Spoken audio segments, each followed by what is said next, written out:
example that one can in modern times, I mean, a few years ago when these things are happening,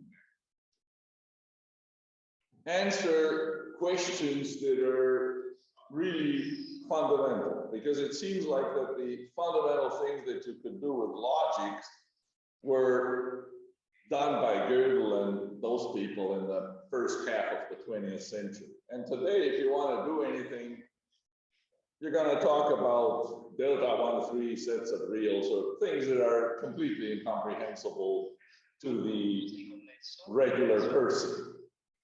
But that's not true, as I've shown in the case of Cauchy's axiom, that we don't know whether it's the simplest or not. And this is something that's been around since 1882. There's another problem that's been around since Plato's dialogue Theaetetus that can be made precise in terms of logic, and that is unsolved. So since it is of a time at the problems that are older than these are those of Hippocrates with the moons. Which moons are squarable? He had found 3, 2 more were found much later in the 18th century by a Finnish mathematician. And then in the 20th century, in the 40s, and then in 1966, it was shown that no other squarable means exist. Those are older than this because Hippocrates probably did these in something like 440 or so BC. And Plato, we know, was young and hadn't written any dialogues yet by the time Socrates was sentenced to death in 399. So this is a bit younger than that. But since the others are solved, this is the oldest unsolved problem. So let's see. Something is happening here. It doesn't want to. Oh, we have to. Okay. Now it works. So let's see what the problem is. What's going on there?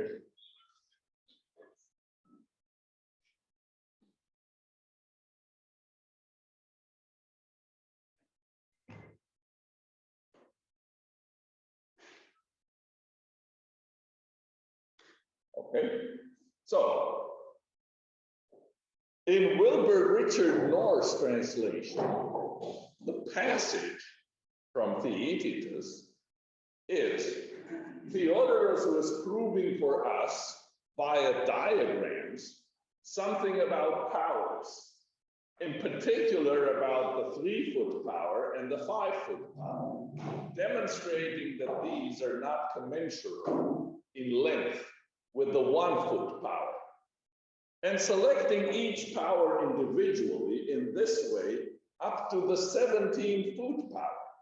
But in this one, for some reason, he encountered difficulty. This whole thing sounds like incomprehensible to us, but so let me translate it in modern terms. What Theodorus was proving was the irrationality of the square root of 3, the square root of 5, all the way up to the square root of 17. At the square root of 17, he encountered some difficulty. He did each case separately. Theaetetus, his student, found a way to solve all cases. So to show that if k is not a square, then the square root of k is irrational. But Theodorus wasn't doing that. He was doing something completely different. And the question is, what was he doing? And why did he encounter a problem that made him stop? So first of all, there is a philological issue. Where did Theodorus encounter a problem? There are two schools of thought. Some say at the square root of 17, so he couldn't do the square root of 17, and others say at the square root of 19. In other words, he could do the square root of 17. It's the square root of 19 that provided the headache. So, one school of thought, going back to at least Jean Itard in 1961, and made into a whole book the evolution of the Euclidean elements in 1975. I heard about this book from the American Mathematical Monthly. At the time, it had telegraphic reviews at the end section. So I was intrigued by it, and I asked Rydell if they could send me a copy, which they actually did, and it actually arrived to my address in Romania. So I was intrigued by this problem, ever since I was 20 or so. Why it took me another, almost 40 years, 35 or so, I don't know. But eventually I did something with it. So they defend the position, Itard, Knorr, and others, Salamonov, Mann, and others, defend the position that the trouble appeared at the square root of 17. So, in other words, Theodorus' method did not work for the square root of 17. It worked smoothly from 3, 5, and so on. You might wonder, why did you start with 3? Well, because square root of 2 was already well known by that time. So, you wouldn't show that to your students. Now, Bernit disagreed. This is a major classical philologist. He defended the position that Theodorus did prove the irrationality of square root of 17, but could not prove the next case of interest, which is square root of 19. Kurt von Fritz, another major classical philologist, had no objections in his review of Knorr's book to Knorr's translation that you've just seen, according to which the case of square root of 17 was not solved. Since two giants of classical philology cannot agree on this, I will not even attempt to say anything about the issue. Now, what do the people who claim that the square root of 17, square root of 19 was the problem? These go back to Hieronymus Zeuthen in 1896, a Danish mathematician who did also history of mathematics, history of Greek mathematics. Van der Waal, Benoit, in 94, as you see, it goes a long way, think that the method that was used by Theodorus in these proofs was antipheresis, which is successive subtraction. And it is the Euclidean division algorithm, basically. So what you're doing is this. You're given two magnitudes, A and B, say two segments, A and B. And you want to know if you can treat these two segments as two integers. In other words, if there is a unit that measures both of your segments as a certain amount of that unit, as a certain integer amount of that unit. So how do you do that? How do you check whether these two, A and B, can be treated like an m to an n, where m and n are integers? So, I mean, if they're equal, then you sure can treat them as one-to-one. So let's forget about that case. Suppose one is bigger than the other. Then you take the smaller, subtract it from the bigger. Now you have another pair of two numbers. Do the same thing to it. Ask, who's bigger, who's smaller? Subtract the smaller from the bigger and go on. there are two things that can happen in this process. It could end, or it could not end. If it ends, then the two numbers can be treated as two integers. If not, then not. Because if those two numbers were two integers, then obviously these things, the numbers get smaller and smaller, and you can't get smaller and smaller numbers indefinitely because you're bound by one, right? I mean, you're dropping by at least one every time, and you can't go lower. One way to figure out that this thing is endless is periodicity. If you're back to where you started from, in a different, for example, geometrically, if you end up with a similar figure that you started from, well, then you know that the whole thing will go over again and again and again. So this is, in other words, the continuous fraction decomposition of numbers. This is what we would do in modern ways. You would say that, the square root of 3 is 1 plus 1 over 1 plus 1 over 2, and so on. And then it goes on and on and on and on. Right? So, and here are the continuous fraction decompositions. So, in other words, how soon will you see your pattern repeating? And according to these people, the worst case is the square root of 19, as you see. It's pretty long and the numbers are big. So it will take you a long time there to get there. In other words, what's that? What's happening? Okay. So why the k squared of 19 would be problematic? And here I quote from Benno Hartmann. Suppose we started with a unit length of 1 meter.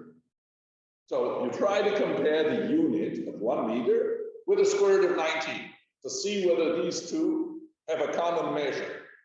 The square root of 19 in that case would be 4 point something. So suppose you're doing these in a room of drawings. The size of the smallest angle, similar to the big one, would be after 6 steps in the procedure. 6 steps because here's what you see. 1, 2. What is this? I say 1, 2, 3, 4, 5, 6. I get bad things. Yeah.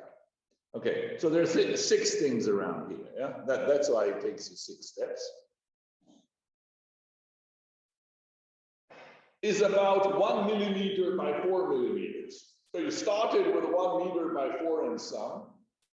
And by the time you have to realize it, it's something almost microscopic. So it is impossible to guess the period if you're actually doing drawings.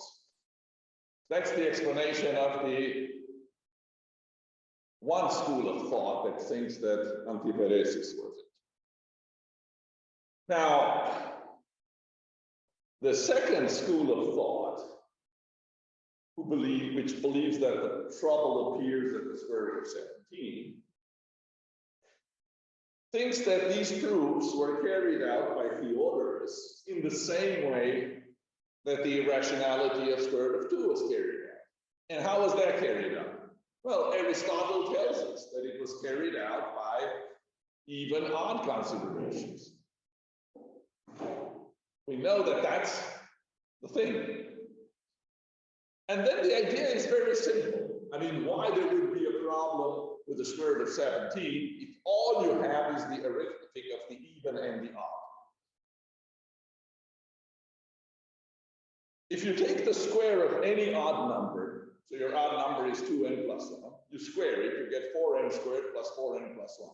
You can factor the 4n here in the beginning too, and you get 4n times n plus 1 plus 1. Notice that among n and n plus 1, 1 has to be even. So you get a 4 times a 2, so that's an 8. So that number is a multiple of 8 plus 1. So, to sum up, the square of every odd number is a multiple of 8 plus 1. Now, suppose you have k an odd square-free integer. Why odd? Well, if it's even and it's not divisible by 4, I mean, if it's divisible by 4, you take it out and you have another number that you look at.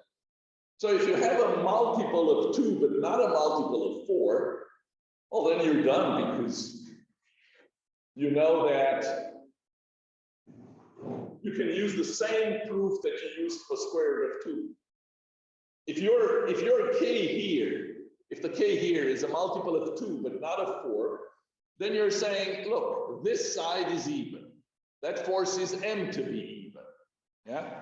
But you're saying, I like the reduced version in which m and n are not both even.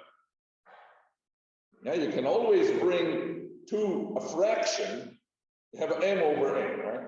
You can always bring this fraction into a form where not both are even. That's something the Pythagoreans would have known.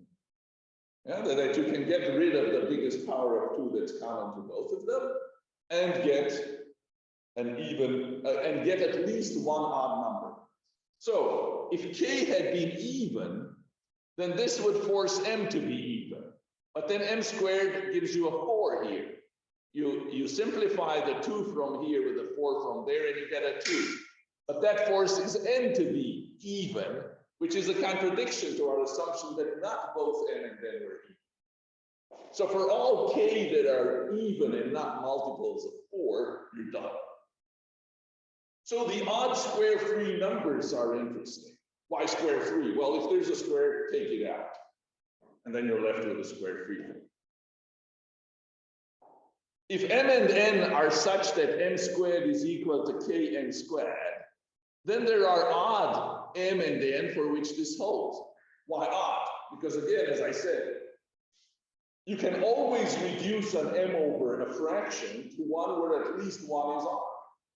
Well, if one is odd, the other can't be even, because if any of these guys is even, then it forces the other one to be even. Okay, so you have to have odd m and n for which this holds. Now, if the m and n are odd, then their squares are both 8k plus 1s. Okay, 8q plus 1s. Huh? Now, if k is of any of these forms, k is what? Is an odd number. So if you divide an odd number by 8, what are the possible remainders? 1, 3, 5, or 7. If it is 3, 5, or 7, then this equation cannot hold. Why? This is a multiple of 8 plus 1. That's a multiple of 8 plus 1. If I multiply the multiple of 8 plus 1 from here with a multiple of 8 plus 3, 5, or 7, I'm going to get a multiple of 8 plus 3, 5, or 7 on the right-hand side. And on the left-hand side, it's a multiple of 8 plus 1. The equality cannot exist. So for all odd numbers of these forms, I'm done with the even and odd consideration. The only trouble is if k is of the form 8q plus 1. Because what happens then? Well, there's no contradiction. On the left-hand side, you have the m squared, which is an 8q plus 1. Then you have the little k, which is an 8q plus 1, multiplied by another square, which is an 8q plus 1. There's no contradiction. Right? Everything is multiple of 8 plus 1 on both sides.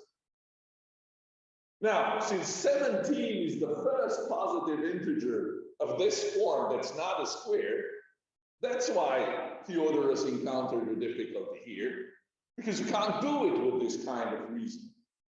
I mean, the other numbers that are 8q plus 1 are 1 and 9. Well, 1 and 9 are not a problem. 17 is the first place where there's a problem. Okay, well, isn't the story over? No. I don't think we have proved actually that he couldn't have done it. All we've shown is that this simple thing there didn't work. But don't we need to have, I mean, how can we prove actually that this can't be proved? So my presentation is focusing only on this school of thought, which believes that the trouble appeared at square root of 17. I told you about the other school of thought, so you know the whole context of the problem. But what does it mean that this reasoning cannot work? What does it mean that you cannot prove by even odd considerations the fact that the square root of 17 is an irrational number? Model theoretically speaking, you have that this equation does not have a positive solution in the natural numbers. But that is true regardless of your even odd considerations. This is just so. So you can't look at it by saying, well, model theoretically. You have to use a different approach to say they couldn't have proved it this way. Because if it's true, what does it mean you can't prove it? So the meaning of the unprovability has to be that there is a certain set of axioms which was in the minds of Theodorus, coming from the Pythagoreans. And based on that set of axioms, it is not possible to show that n squared is equal to 17n squared is impossible in positive integers, in positive elements of your axiom system. Yeah? So now a bit of historical background, why this is meaningful historically. So, is there an even and odd arithmetic that we're aware of historically? Did it exist, or are we just going to invent it with this axiom system that you're going to see later? Well, the thing is, yes, it did exist. It's the oldest arithmetic we're aware of.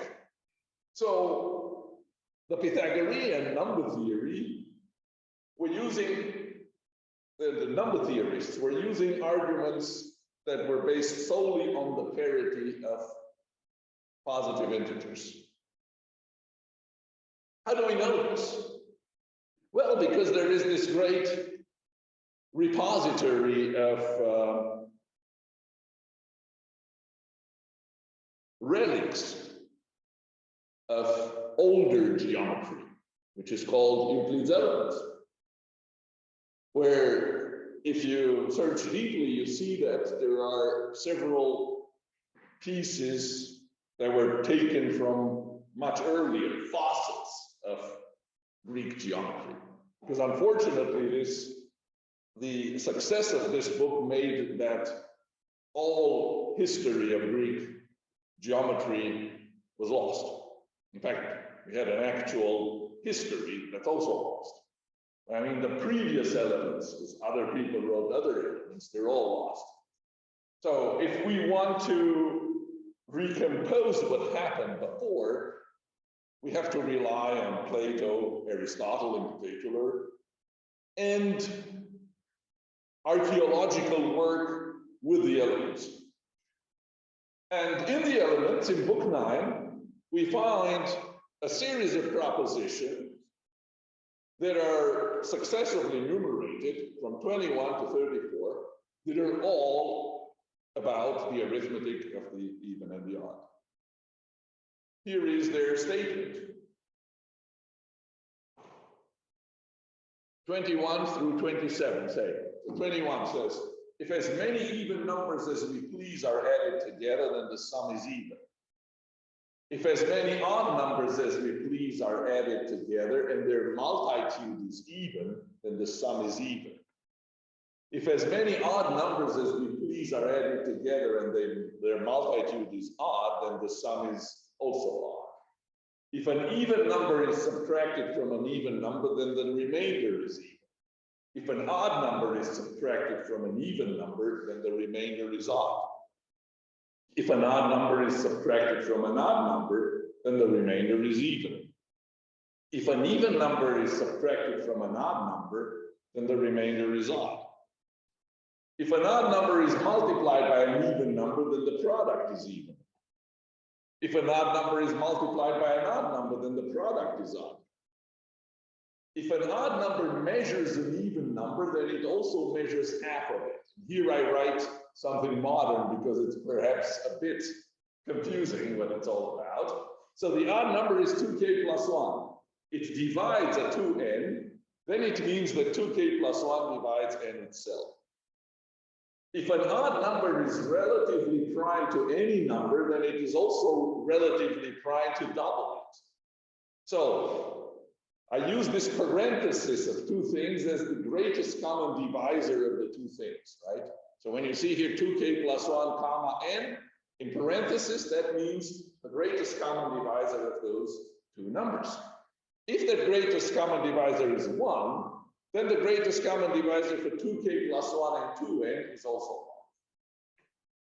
1. And each of the numbers which are continually doubled beginning from a dyad is even times even only. This again, I thought that it's good to have a modern explanation. It says that if you have 2 to the n, why 2 to the n? Because you start from the dyad and you continually double it. Well, what does that mean? That means you're doing 2 times itself several times. Is always a multiple of 4. Why?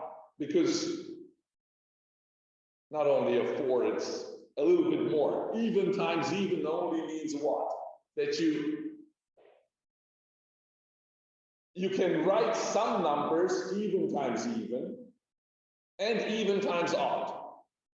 Which ones, for example? So I was a bit too fast. Not only a multiple of 4, but it's never a multiple of an even times an odd. Let me give you an example of numbers that are both even and even odd. For example, 12. 12 is 2 times 6, that's even. But it's also 4 times 3, that's even odd.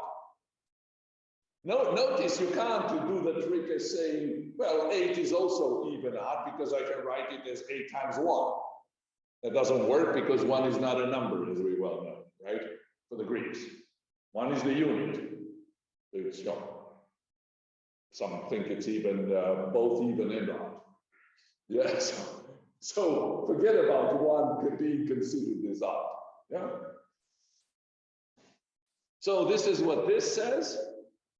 If a number has its half odd, then it is even times odd only. So what this says is that if you have a number such as 2 times an odd number, then this is only of the form 4k plus 2, never of the form 4k. So that's what even, odd, and so on says. So at any rate, you see that this whole theory speaks only about divisibility by 2. That's the whole story about it. And it exists. And this thing is clearly not coming out of Euclid's mind. It's clearly way too primitive, as I would say, for the other stuff that you find in Book 9. I mean, he knows all the stuff about primes and division with the remainder. You wouldn't need any of this if you know that. But he takes it over because it has this air of significance. It was the Pythagorean stuff. And finally, the last proposition, which is the longest, says if an even number neither is one of those which is continuously doubled from a dyad, nor has its half odd, then it is both even times even and even times odd. So if 2n is neither a power of 2 nor a 2 times 2k plus 1, then 2n is both a multiple of 4 and a number of this form. So it has a even part, the 2k, and the 2q plus 1, where q is at least 1, right? So even odd. So this is what it says. Now, to just show that this is not all we have, that arithmetic, Pythagorean arithmetic in particular, was the science of the even and the odd, you'll get bombarded with a series of quotations from Philolaus here, and later on from Plato and Aristotle, to convince you that this is not something I made up, the theory, the arithmetic of the even and the odd. So the earliest reference can be found in a fragment 5, attributed to the early Pythagorean Philolaus of Croton, who can be said to be Italian after all, right? I mean, the whole movement can be said to be Italian. I hope the Sicilians don't mind being Italians. So, sorry? That's what I'm saying, Croton, all this stuff is Calabrian. Yes. So we're on home turf here, yeah? So he says number indeed has two proper kinds, odd and even. And the third form, both mixed together, the even odd. Of each of the two kinds, there are many forms, of which each thing itself gives signs. So now, quotations from Plato's dialogues. I think this is complete, the list of where Plato mentions these. Reverence is part of fear, just as awe is part of number. So that it is not true that where there is number, there is odd, but where there is odd, there is number. In Euthyphro. You see, that's it. Translated by Alan here. If someone asked me about some one of the arts I just mentioned, Socrates, what art is number theory? I'd tell him, as you just told me, that it is an art that has its authority through speech. And if he then asked me, what is it about? I'd reply that it is one of the arts concerned with the odd and the even, however many each may happen to be. So this is from Gorgias. In Protagoras, we find, and since it's about odd and even, would it be anything except the art of arithmetic? In the Republic, I suppose you know that those who trouble themselves about geometry and calculations and such things assume or hypothesize about the odd and the even, the figures and three forms of angle, and in respect to each inquiry, other things sister to these, as if they knew them. In the Statesman, a better division, of course, one which forms a true division into two distinct classes, would be to divide quantity into odd and even, or to divide the human race into male and female. And obviously, too, your question is about odd and even, and all that is involved in these attributes. And you want to know through what bodily instruments we perceive all these with the soul, in the same Theaetetus, in a later part of the dialogue. In the Harmides, for instance, the art of calculation, of course, is of the odd and the even. Now, Aristotle, we're done with all the passages I could find in Plato. Aristotle tells us in his Metaphysics that those called Pythagoreans, evidently then these thinkers also consider that number is the principle, both as matter for things and as forming both their modifications and their permanent states, and hold that the elements of number are the even and the odd. And in prior analytics, he tells us that, for example, one proves that the diagonal is incommensurable because odd numbers turn out to be equal to even ones if one assumes that it is commensurable. Now that odd numbers turn out to be equal to even ones is deduced by syllogism, but that the diagonal is incommensurable is proved from a hypothesis, since the falsehood results because of its contradictory. So, that being said, let's introduce axioms for the theory of the even and the odd. In fact, we'll have three different theories of the even and the odd in this presentation. But first of all, you will have to excuse me that I introduce a zero, which is obviously a complete anachronism, but that's what we need these days. So you have to say something about plus, times, and what the zero does and what the one does. So the first axiom says that plus is associative. The second one says it's commutative. The third one says that multiplication is associative. The fourth one said that multiplication is commutative. And the fifth one says that multiplication is distributive with addition. And the sixth one says that zero doesn't do a lot when you add it and does a whole lot when you multiply it, namely it destroys everything. And the next one says that one doesn't do much here when multiplied with something. And those were the axioms for 0, 1, plus, and times. Wait, what's the wedge? Sorry? What's the wedge? Which wedge? The wedge in A6. End,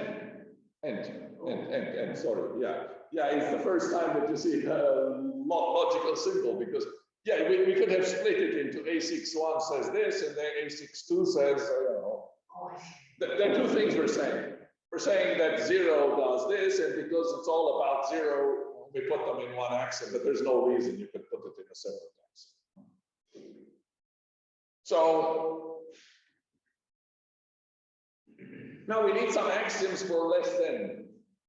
Well, what should it do? Well, it should be transitive. What else? Irreflexive. What else? Should be total. In other words, you should be able to compare two things. They're either equal or one is less than the other. Next, well, it should be compatible with addition. Now, if x is less than y and you add something to both sides, then it should stay in the same relation. Should be also compatible with multiplication with positives. If you have x less than y and you have a z that's positive and you multiply both sides, then the inequality stays. This one says that there is a minus sign that we didn't have. So the language officially contains plus, times, 0, 1, less than, and minus. Minus is introduced right here. It says that if x is less than y, then there is something that if added to x gives you y. That something has the name y minus x. If you don't want to introduce the minus, you need to put an existential quantifier there. If you want to live with that, that's perfect with me. So far, we don't have existential quantifiers, which is why I decided to go for this sign. The next one says that, again, two things. It says that 0 is less than 1. And it says that if you happen to be greater than 0, then you're either 1 or you're greater than 1. In other words, you can't jump by a little bit. You jump by at least 1. This is so-called the discrete order. So you don't have like, a half and half or something like this in between. You jump by at least 1. And everything in our world is either greater than 0 or 0. We don't have negatives in this world. And that's kind of it. And these are the axiom system for which usually goes by the name of PA minus. PA from Pan or arithmetic, minus because something major is missing, which is induction. There's no induction here. Everything is beautiful. Okay. And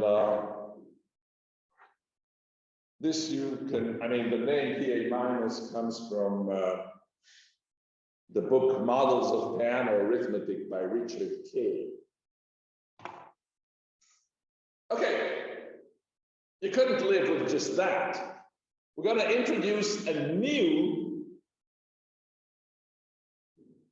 unary operation symbol.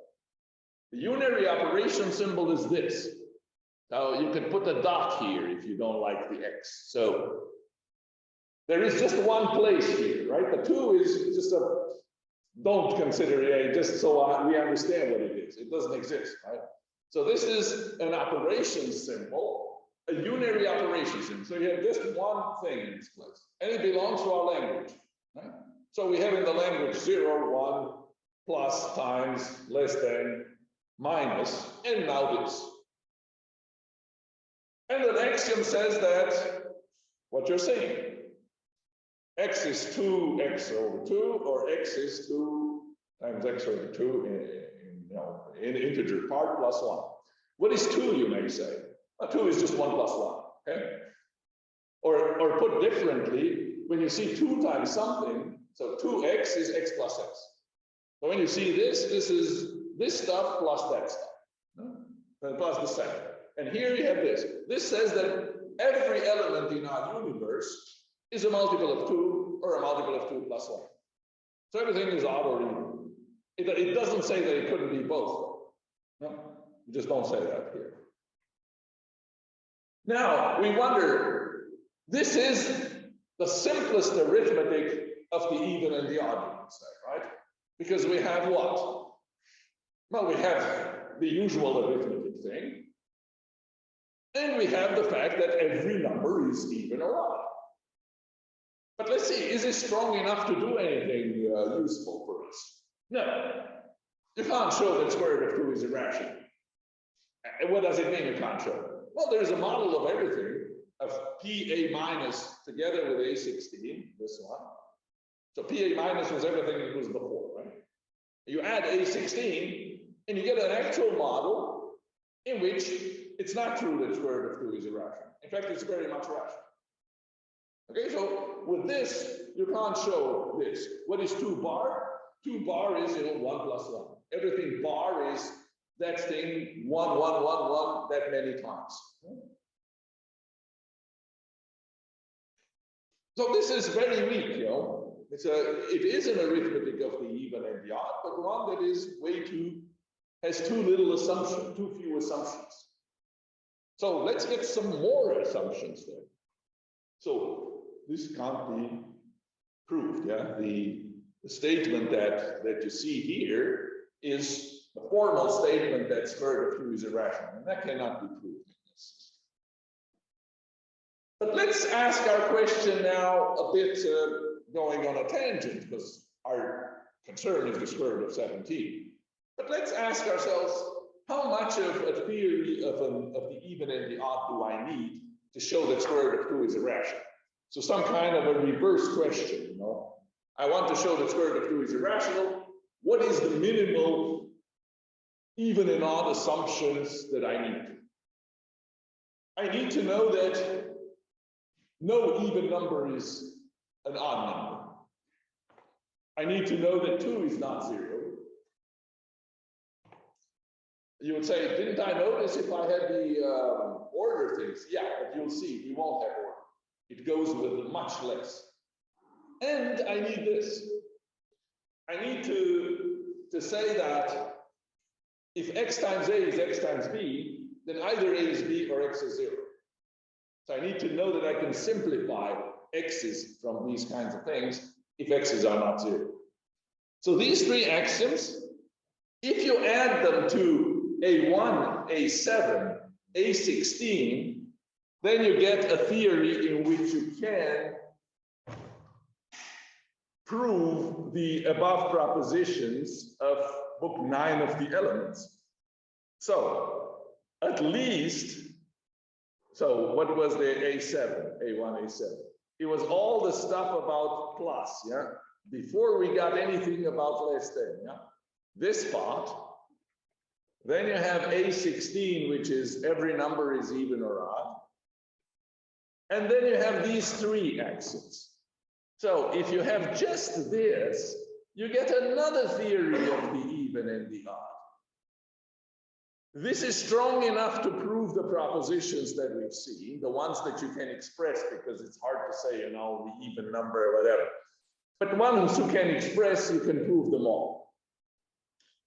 However, in this theory, you still cannot prove this. What does it mean? Well, we still have a model of this where square root of 2 is rational. Okay, so how do we have to, what do we have to extend it with? So now, suppose we have the plus times 0, 1, less than, and this integer part of x over 2 function. To these we add two operations, kappa and mu. What do these do? Well, they do exactly what this axiom says. Well, what does it say? Let's see. It says that if you give me any m and n, then there is a kappa which is common to both. And there is a mu, such that here you have mu mn, here you have mu nm, such that one of these people is odd. Okay, so why would I need this? Let's think in terms of fractions. So suppose I have a fraction m over n. What do I want to do with it to be able to carry over these proofs? What I need is to be able to say that I can reduce this in a form where not both are even, right? At least one of the two is odd. So the intuition behind being able to do this is that any number can be written as a 2 to some power times an odd number. So the kmn in this case, if you think that n can be written this way, and m can also be written this way, you will choose the kmn to be the smaller of 2 to the pm and 2 to the pm. Once you do that, yeah, this is not saying that, but in the real world, you could choose the kmn to be the smaller of the greatest power of 2 dividing m and n. And then one of these people will turn out to be odd just exactly as required.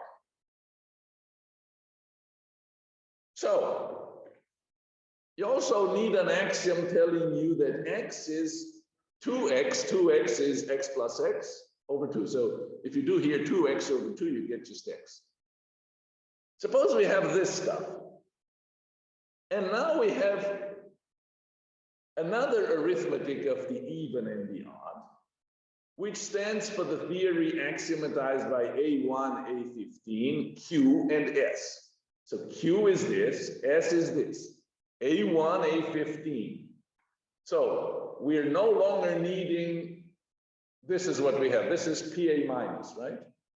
So it's without this. We won't need to say that every number is even or odd. Why? Because we'll be able to prove that. Okay, so we have PA minus. So this axiom system for what is usually called the positive cone of discretely ordered rings, to which we add Q and S. So this simple axiom and this more complicated.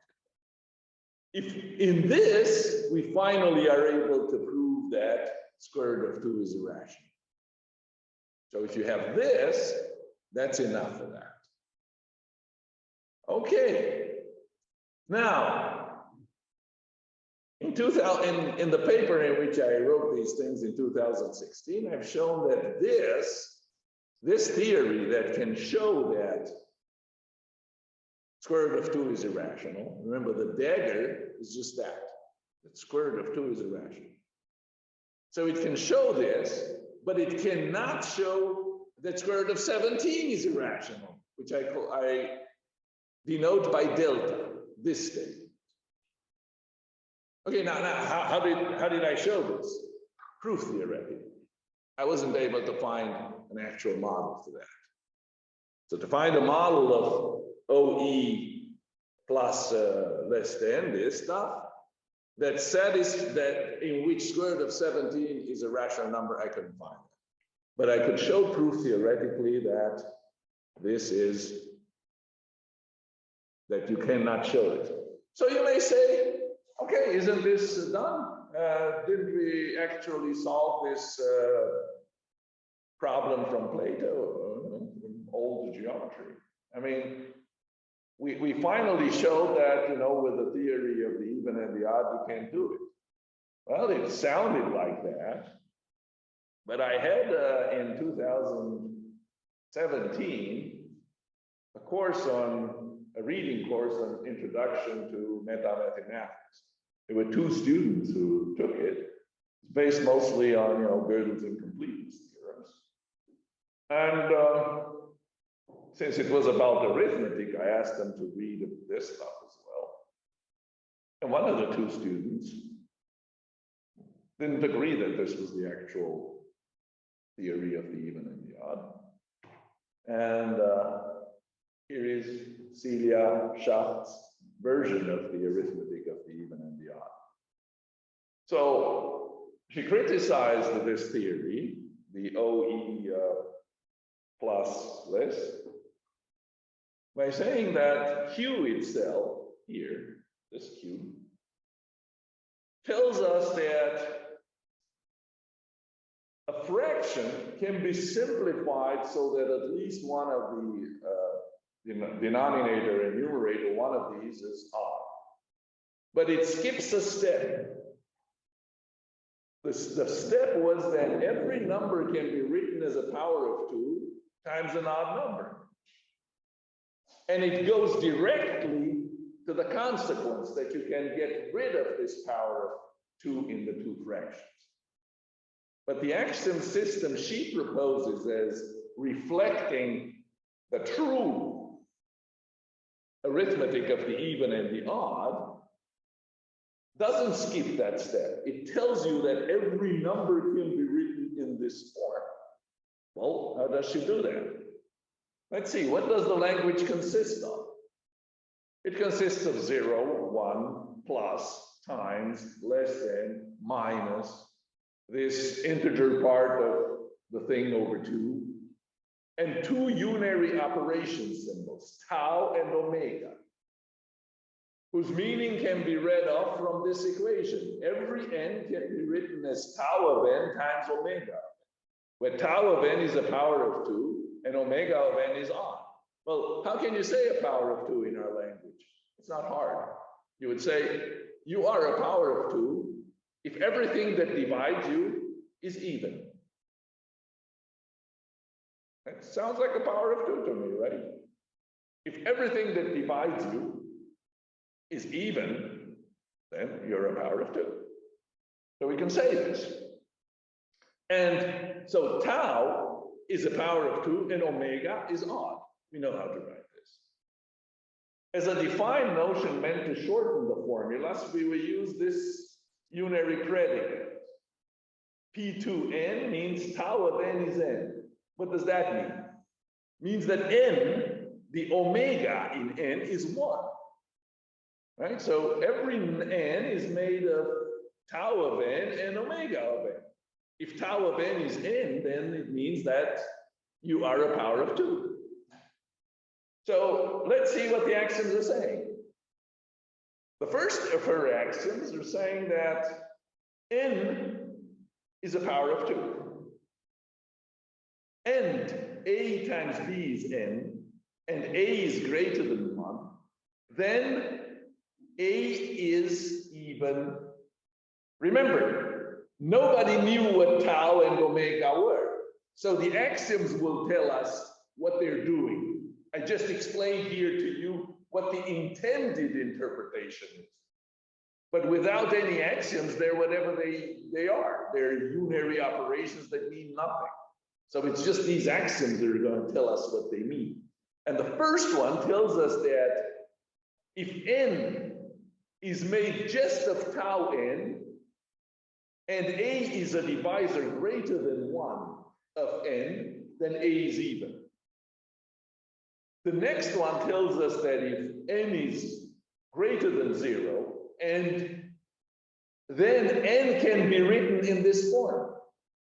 And tau of n is a power of 2, and omega of n is odd. It's 2 times this plus 1. The third axiom states that if n is less than n, and n is a power of 2, and n is a power of 2, then tau of n minus n is n. This will explain below why it should be so and why the Pythagoreans knew this. So S1 states that if n is a power of 2, then all divisors of n greater than 1 must be even. So we're justified in describing P to n as stating that n is the power of 2. S2 states that every positive integer can be written as the product of a power of 2 and an odd number. So 1 and 2 are relatively simple. What about 3? What does it say? Well, 3 says that if, let's see, suppose you have 2 powers of 2, 2 to the a and 2 to the b. And 2 to the a is the bigger one. So imagine m being 2 to the a, right? Both are powers of 2, as you see. Okay? Then what can you do to their difference? Well, you can factor the smaller of the 2 powers and you get this. Okay? So what does that mean? That means that the tau of their difference, so this is their difference, the tau is the same as the tau of the smaller of the n. See? You get 2 to the b, and this is your odd number. So that's what it says. Now, let's call this an alternative arithmetic of the even and the odd. So what you have is A1, A15. What are these? The PA minus axes, right? The ones here. You have S. What was S saying? It was saying that X is equal to the integer part of 2x over 2. So it was this very formal axiom. And then you have the 3 axioms that we've seen before, S1, S2, S3. So you call this another arithmetic of the even and the odd. Then, what was shown by her in 2018 is that you can prove Q. Who was Q? Our old thing here. Here.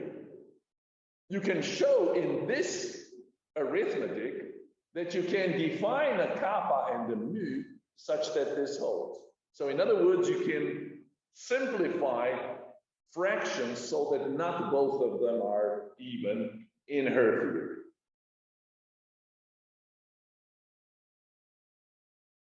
And she also showed that it is stronger than this in the sense that there is a model of our arithmetic, of the old one, in which tau and omega cannot be defined.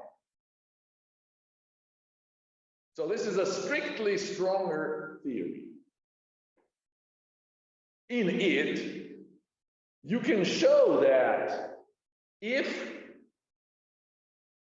k is a positive number and n is a positive number, and you have this kind of thing. So if square root of k put different is supposed to be irrational, then you have only this option. Tau of k, which is the power of 2, that is dividing k, has to be a square, and the rational part has to be a multiple of 8 plus 1.